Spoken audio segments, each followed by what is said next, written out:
السلام علیکم ورحمۃ اللہ۔ الصلاۃ والسلام علیک یا رسول اللہ وعلی آلک واصحابک یا نور اللہ۔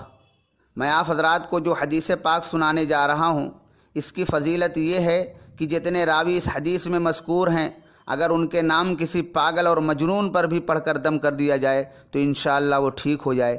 چلیے حدیث سنتے ہیں۔ عن عبد السلام بن صالح ابی الصلت الحروی عن علی بن موسیٰ الرضا عن ابی عن جعفر بن محمد عن ابی عن علی بن الحسین عن ابی عن علی بن ابی طالب رضی اللہ عنہ قال قال رسول اللہ صلی اللہ علیہ وسلم الایمان معرفۃ بالقلب وقول باللسان وعمل بالارکان۔ قال ابو الصلت لو قرئ هذا الاسناد على مجنون لبرا۔ امام ابن ماجہ نے المقدمہ باب فی الایمان میں، امام بیہقی نے شعب الایمان پارٹ 1 پیج نمبر 106 پر، خطیب بغدادی نے تاریخ بغداد پارٹ 12 پیج نمبر 315 پر، امام بوصیری نے مصباح الزجاجہ پارٹ 1 پیج نمبر 12 پر، امام عقیلی نے الزوفہ پارٹ 4 پیج نمبر 156 پر اس حدیث پاک کو نقل کیا ہے۔ ترجمہ سماعت کریں۔